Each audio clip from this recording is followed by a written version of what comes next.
Bom dia, meninos. Mais uma aula começando. É a nossa 7ª aula.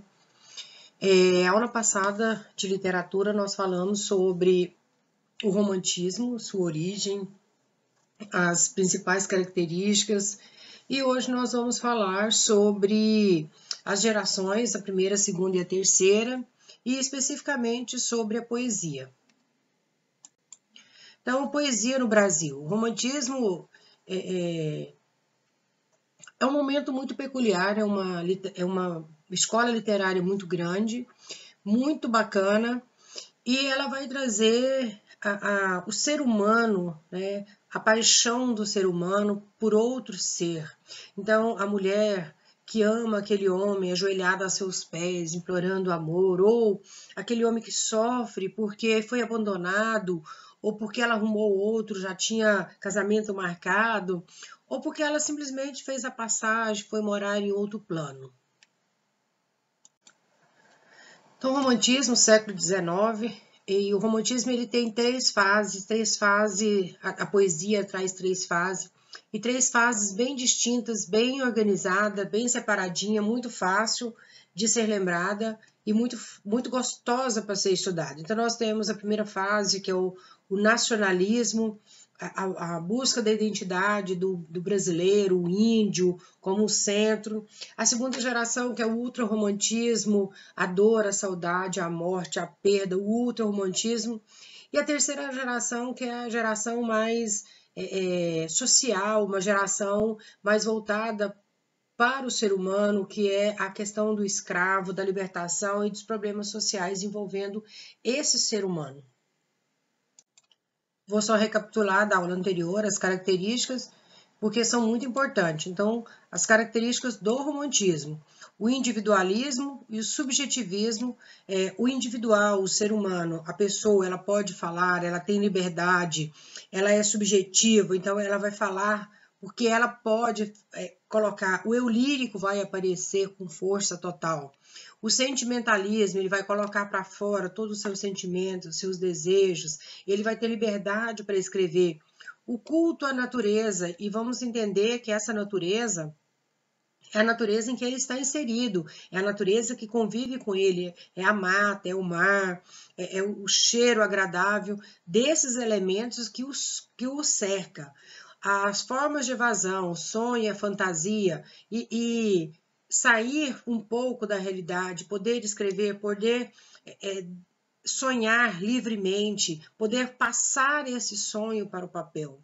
O culto ao passado é um retrocesso, é uma busca dele mesmo, é um encontro com ele, é a procura dele para que ele se encontre. E a liberdade artística, a partir de agora, o poeta ele pode escrever o que ele quiser, ele tem liberdade, então ele pode se expressar, consternar todos os seus sentimentos da forma que ele quiser fazer, porque agora ele é uma pessoa livre. Então é essa liberdade que o século XIX traz para os escritores do período romântico.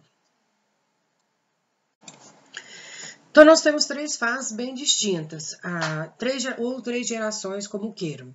A primeira geração é a nacionalista, é a busca de uma identidade, é onde se procura essa identidade. O índio, aqui, ele vai ser essa identidade que encontramos. Ele vai ser o representante dessa primeira geração.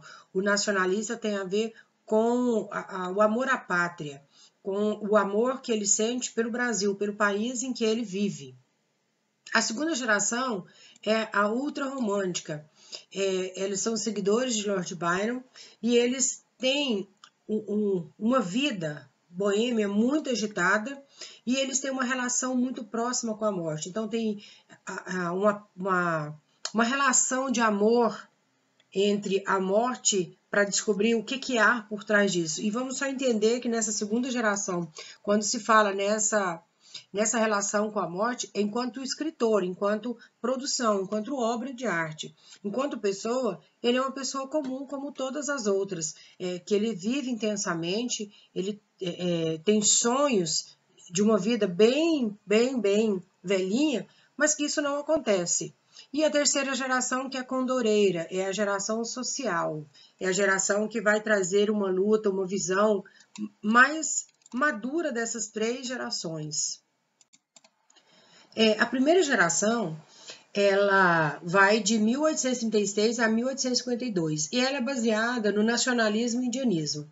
Então, o seu grande representante, que é o José de Alencar, o Gonçalves Dias, ele procura nessa geração um herói, alguém que represente a nação brasileira. Mas quem seria esse herói? Na Europa, o herói nacional, o herói da primeira geração romântica, foi o cavaleiro medieval. Então, ele era íntegro, puro, incorruptível, e ele representava bem essa figura que o romântico precisava para representar seu país. O Brasil não teve trovadorismo, o Brasil não teve Idade Média, então o Brasil não teve o cavaleiro medieval. Então, quem poderia representar o Brasil? Então, ficou nessa busca. Quem seria essa figura que vai representar o Brasil? Então, nós temos aí algumas pessoas que podem representar o Brasil e ser esse herói. E eu vou ler para vocês esse pequeno contexto para ele não ficar solto e aí eu volto comentando. No contexto histórico recente, a recente independência do Brasil, então o Brasil recentemente teve a sua independência, é absorvido pelo pensamento nacionalista ufanista do país. Fez com que os escritores deste período buscassem temáticas que definissem identidade nacional. Como eu disse para vocês, o Brasil agora precisa de um representante, ele precisa de alguém que vá ser o herói. Por esse motivo, o tema do índio é muito explorado nessa fase, conhecido por indianismo. Mas como assim, professora? Simples. Lembra que eu falei para vocês que haviam pessoas que podiam representar o Brasil? Então, nós temos aí o português, nós temos o africano e nós temos o nativo, o índio. E, óbvio, que o português não é brasileiro, ele é de Portugal, o africano, então sobrou só o índio. E aí, baseado no mito do Bom Selvagem, de Rousseau, o índio foi o grande herói desse momento. Mas esse índio não é um índio nacional, o nosso índio propriamente dito. Ele é um índio que tem características da Europa. Então, ele vai trazer para esse índio as características idealizadas do cavaleiro medieval. Então, o mito do Rousseau vai ser o pontapé inicial para a primeira geração romântica, que é conhecida como indianista, a fase conhecida por indianismo. Então, primeira geração, nós vamos chamar ela de nacionalista ou indianista. Então, os livros trazem nacionalista e indianista, as duas estão corretas. E nós vamos ter o índio, que é seu grande representante, consequentemente a terra. Então, o índio, a terra, a saudade da pátria. Então, a saudade da pátria aqui, vamos só recordar que é a saudade da terra. Os filhos dos fazendeiros, neste período, eles iam estudar na Europa. E quando eles estavam na Europa estudando, eles sentiam muita saudade da terra, saudade de casa, saudade dos amigos, da família, das comidas específicas que tinham aqui, da convivência com o meio social. E isso vai para o papel, essa saudade, esse sentimento de não pertencer àquele ambiente em que eles se encontram. Então, esses doutorzinhos, quando vêm para o Brasil, eles vêm trazendo os títulos, as firulas e tudo. Mas lá, enquanto eles estão, eles têm muita saudade. Saudade de tudo que eles deixaram para trás. Então, a natureza é muito importante nesse relacionamento, porque ela vai representar o lado mais bonito da terra. A religiosidade, e a religiosidade aqui é no sentido de tentar descobrir a transcendência. Então, tem aquele negócio entre a vida, a morte. Então, transcender esse conhecimento, fazer a passagem, o que há por lá, o que não há. Então, a religiosidade no sentido da transcendência, de tentar entender como é que isso vai acontecer. E o amor impossível. Então, aqui, na primeira e na segunda geração, o amor não se concretiza. Então, o escritor, o poeta, ele tem uma musa inspiradora, mas esse amor não se concretiza, ele não a toca, ele não a tem, então ele não consegue ficar com essa musa. Então, por isso é o amor impossível. Existe essa musa, e algum motivo faz com que ele não fique com essa musa. Então, na primeira geração romântica, nós vamos trabalhar dois autores que são os mais importantes para essa geração. Gonçalves de Magalhães e Gonçalves Dias. Gonçalves de Magalhães tem um poema, tem um livro chamado Suspiros Poéticos de Saudade.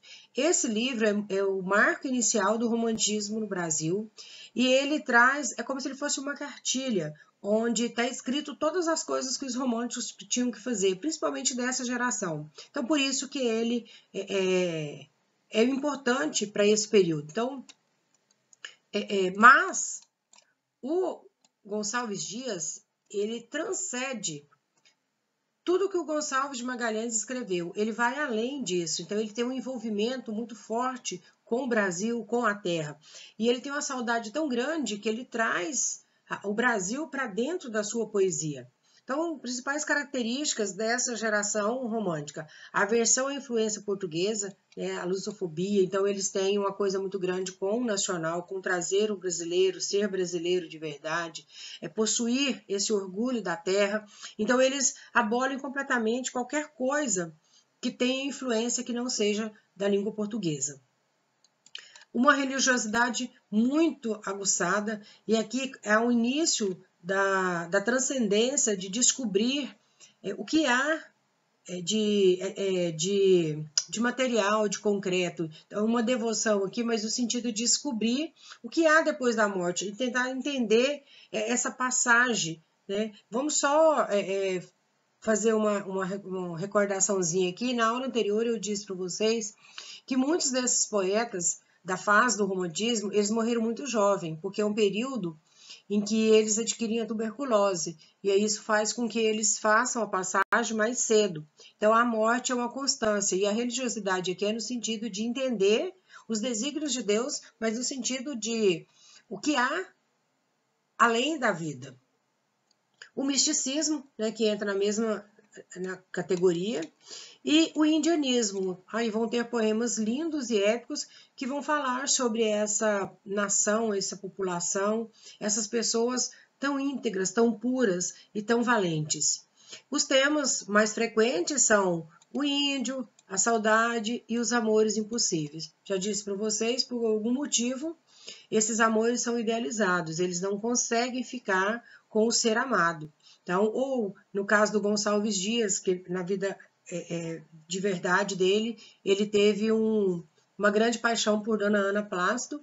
A família não deixou que ele se casasse com ela, porque ele tinha as três raças, né? Então, ele tinha descendência portuguesa e descendência africana. Então, os pais achavam isso um horror, embora ele tinha muito orgulho de fazer parte dessa miscigenação. Trouxe aqui um fragmento do poema que vocês trabalharam em dois exercícios, só para vocês notarem a grandiosidade do Gonçalves Dias. Então, ele escreve: minha terra tem palmeiras onde canta o sabiá. As aves que aqui gorjeiam, não gorjeiam como lá. Então, onde ele está? Ele está em Portugal, ele está na Europa, ele está estudando. Onde é aqui? Aqui é lá em Portugal. É onde ele está. Então, as aves de lá jamais, nunca, em hipótese alguma, vão chegar aos pés das aves do Brasil, que é aqui. Então, minha terra tem palmeiras onde canto sabiá. As aves daqui de Portugal não gorjeiam como lá. E olha que legal. O segundo verso aqui, a segunda estrofe: nosso céu tem mais estrelas, nossas várzeas têm mais flores, nossos bosques têm mais vida, nossas vidas mais amores. Vocês lembram de onde vocês ouviram isso? Sim, isso mesmo. Isso aqui é um pedaço que está no hino nacional brasileiro. Ele é tão importante, olha a questão do símbolo, da simbologia, que um pedaço do poema dele foi parar no hino nacional brasileiro, que é símbolo maior do país de igualdade, de liberdade, do que o hino nacional. Então, é nesse sentido a simbologia. Então, os símbolos que representam a nação, o período. Então, esse pedacinho foi transcender. Mas o José de Alencar, o Gonçalves Dias, não é só da pátria que ele fala, ele também fala do índio. E aí eu trouxe para vocês um pedacinho, um fragmento do trabalho do Gonçalves Dias para falar sobre o índio. Aqui tem um trecho do Ijucapirama, de Gonçalves Dias, e vamos só lembrar, o Gonçalves Dias, ele traz esse índio, é a base de sustentação do romantismo da primeira fase. Então, todas as características nacionais, então a saudade que ele tem do país, que é muito claro, e o índio representando esse país. Então vamos só ler um fragmentozinho para vocês entenderem. Meu canto de morte, guerreiros ouvi. Sou filho da selva, na selva cresci, guerreiros descendo da tribo Tupi. Então, a tribo Tupi era a tribo que tinha na época quando os portugueses aqui vieram, e aí ele vai falar sobre essa tribo. A segunda parte, ele já vai falar sobre as características desse índio. E olha que interessante, porque é esse índio que representa o nacional, o indianista. Da tribo punjante, que agora anda errante, por fado inconstante, guerreiros nasci. Sou bravo, sou forte, sou filho do norte, meu canto de morte, guerreiro ouvi. Então, é essa característica marcante, é esse índio forte, corajoso, que vai servir de base para toda a primeira geração romântica. Segunda geração. A segunda geração romântica é conhecida como o mal do século, e ela não vai escrever mais sobre a nação, sobre o índio, sobre as características dessa nação. A segunda geração romântica, ela é exclusiva do sentimento.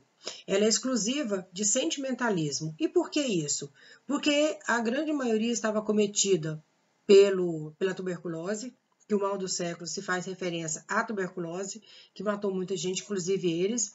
E aí eles queriam viver intensamente. Por que eu quero viver intensamente? Porque eu vou morrer. E aí eu quero aproveitar a vida ao máximo. E é isso que eles trazem para a poesia deles.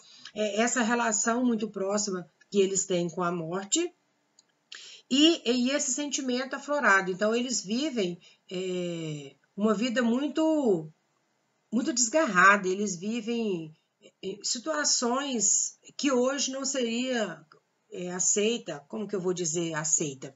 Que hoje ela seria mal vista pela sociedade. Então, eles viviam intensamente tudo, porque a qualquer momento eles podiam morrer. E aí é essa relação que vai passar dessa geração. Eles são influenciados por Lord Byron, francês, e é esse Lord Byron que vai influenciar toda essa geração. Nós temos algumas características para a segunda geração, que é do mal do século. Então, o mal do século está relacionado à tuberculose, e aí girava em torno dessa doença que acometia a grande maioria desses escritores. Então, a dúvida é se vai estar vivo, se não vai estar vivo, se vai encontrar o ser amado, se não vai encontrar o ser amado, se vai ter um lugar na sociedade, se não vai ter. Então, o tédio da vida que passa e que ele não pode fazer nada, a orgia, então grandes festas regada a muito vinho, muito charuto, e muita pornografia, muito sexo, a morte, o medo da vida, o medo da morte, não entender a morte, entender e não entender, uma dualidade muito grande, né? A infância agora no sentido de saudade mesmo, de um período tranquilo, que não volta mais, um período gostoso, onde você era protegido de tudo e de todos. E o sofrimento, o poeta desse período sofre, e ele chora, e ele sofre, e as mulheres amavam os poetas da segunda geração, porque eles choravam, eles ajoelhavam, e eles faziam lindas declarações de amor. A segunda geração tem vários autores, mas eu peguei dois, os mais emblemáticos, para trazer para vocês. O Álvares de Azevedo e o Casimiro de Abreu. O Álvares de Azevedo, ele tem uma coisa muito forte com a morte. Então, ele vai escrever muito sobre a morte, sobre demônios, sobre a transcendência. Então, ele tem muitas obras bacanas para ser lida. Eu, particularmente, amo Noite na Taverna, mas ele tem Lira dos 20 Anos, que cai demais da conta no Enem. E aí ele vai falar sobre isso, sobre essa vida mundana. Por que eles vão falar sobre isso? Eles não pegaram as mulheres que eles queriam, então eles não tinham um relacionamento fixo com ninguém. Então, a sua amada, o seu grande amor, ele não teve contato com ela era idealizada, mas ele teve uma vida desregrada, há quem acredite que ele nunca teve um contato amoroso, mas isso é pouco provável, porque nesse período eles viviam nos bordéis, e nos bordéis, os cabarés da vida. Então, como eles estavam com tuberculose, ou eles adquiriram lá, eles passavam o tempo todo tomando conhaque, tomando vinho, fumando seus charutos e com uma prostituta no colo. Então, era uma vida muito, muito, muito alheia, né? E boêmia demais. Então ele vai trazer essa questão da saudade, da morte, esse conflito que ele tem muito grande. Já o Casimiro de Abreu, ele tem um relacionamento muito forte com a família, com a mãe, com a irmã. E aí, diferente de Álvares de Azevedo, os poemas dele vai trazer essa saudade da infância, que não vai voltar mais, desse período tranquilo, e o medo que ele tem de morrer e não usufruir mais disso. Então eu trouxe um fragmentozinho do poema de cada um dos dois, para fazer uma pequena análise para vocês entenderem mais ou menos o que passa na cabeça de cada um deles em relação à despedida, como é que eles veem essa despedida deste mundo. Se eu morresse amanhã. E o amanhã, notem vocês que aqui já é próximo, porque ele está com tuberculose, então amanhã já é algo que pode estar acontecendo de verdade, então ele pode morrer amanhã. Então, se eu morresse amanhã, viria ao menos fechar meus olhos, minha triste irmã? Minha mãe de saudades morreria se eu morresse amanhã. Então aqui já é uma despedida que ele faz, porque é fato, já é certo a morte dele. Quanta glória presinto em meu futuro, que aurora de porvir e que manhã. Eu perdera chorando essas coroas se eu morresse amanhã. Então aqui ele vai falar sobre a perda, as glórias, as coisas que ele vai perder, porque ele já sabe que ele vai morrer. Então ele não vai ter contato com essas glórias, com esse passado. E outra coisa, que ele faz uma despedida, porque viver dói. E no caso dele, dói sentimentalmente falando. Dói porque ele não tem o ser amado com ele. Dói porque ele está doente. E a doença faz com que ele tussa, espirre e escarre sangue. Então isso dói. E isso dói muito. Então ele vai fazer esse poema trazendo para fora esse sentimento que ele tem. Se eu morresse amanhã. Então amanhã já é algo realmente fato, né? Já é algo que vai realmente acontecer. E o Casimiro de Abreu, meus 8 anos. Já fala que é da infância, meus 8 anos, criança, pequeno. E aí ele fala, ó, que saudades que tenho da aurora de minha vida, da minha infância querida, que os anos não trazem mais. Que amor, que sonhos, que flores, naquelas tardes fagueiras, à sombra das bananeiras, debaixo dos laranjais. Olha que coisa meiga, que coisa fofa. Então as meninas da época deliravam com esse poema, porque o Casimiro é meigo, é delicado, é fofo, e isso transcendia na poesia deles. Olha, momentos da vida dele que ele só tem aqui, que ele não vai viver mais, que ele perdeu e que não voltam mais. Então, é um momento carinhoso. Eu trouxe o Casimiro e o Álvares de Azevedo, mas tem o Fagundes Varela e o Junqueira Freire, que vale a pena dar uma olhadinha. Então, depois, se vocês quiserem pesquisar alguma coisa, ler uma poesia dele, é interessante. E a terceira fase, a terceira geração romântica, que é uma fase mais madura. A terceira fase do romantismo, ele não vai mais se preocupar com o nacionalismo, com a busca da identidade nacional tão forte da primeira geração. Ele não tem aquele sentimento preso nele, que a primeira e a segunda geração tem. A terceira geração romântica, ela vai se preocupar agora com o social. Ela vai se preocupar agora com os problemas reais, sociais que o Brasil enfrenta.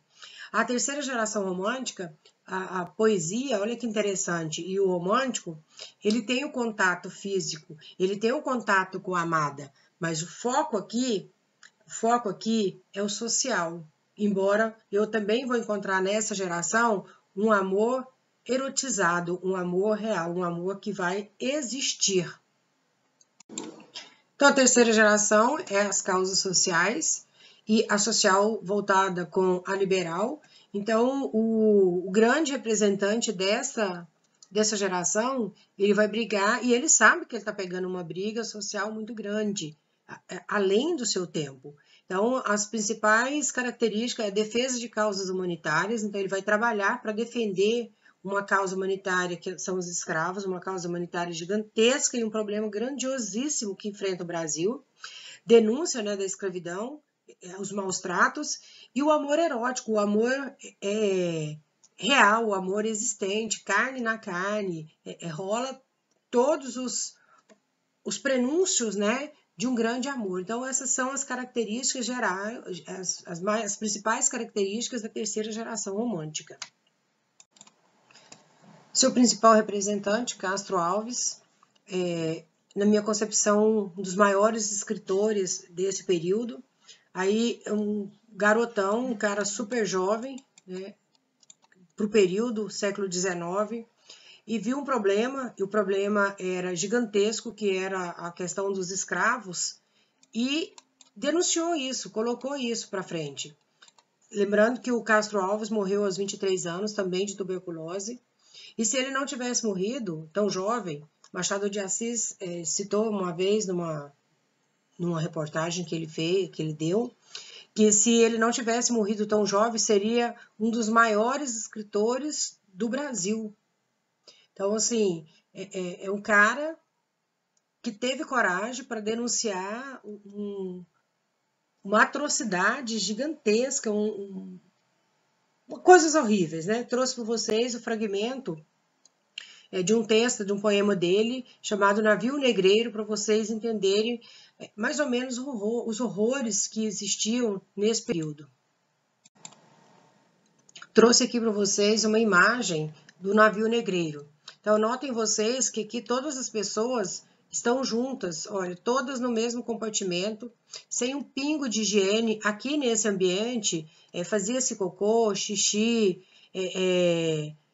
comia-se. Às vezes, algumas dessas pessoas adoeciam, morriam, porque a travessia era grande, e aí eles ficavam no meio até chegar. E isso é só o começo, porque isso aqui eram os horrores de dentro do navio. Mas eles nem imaginavam o que estava esperando por eles quando eles chegassem aqui. Então aqui as mães, tá vendo? Olha, mães com crianças no colo, os grilhões amarrados nas pernas, o trintilhar, era como se fosse uma dança. Eles ficavam no balançar do mar, de lá para cá, daqui para lá, e aí isso, muitas vezes algumas delas sofriam. Aqui tá vendo, essa pessoa aqui, ela é responsável por cuidar e manter os escravos. Essas pessoas eram pegas de suas casas à força e trazia. Então aqui dentro tem reis, rainhas, príncipes, princesas, clero, pobreza, tudo misturado. E assim eles vinham nos navios negreiros. E o Castro Alves, ele faz a denúncia desse navio negreiro. Então ele escreve um poema lindíssimo, eu trouxe um fragmento para vocês e nós vamos ler ele agora. Aí eu trouxe para vocês o fragmento. Era um sonho dantesco, o tombadilho, que as luzes avermelho o brilho, em sangue a se banhar, tinidas de ferros, estalar de açoite, legiões de homens negros como a noite, horrendos a dançar. Aí ele mostra para vocês todo o horror que tinha dentro do navio. Então, o barulho tilintar e o movimento dos homens dentro do navio pareciam que eles estavam dançando.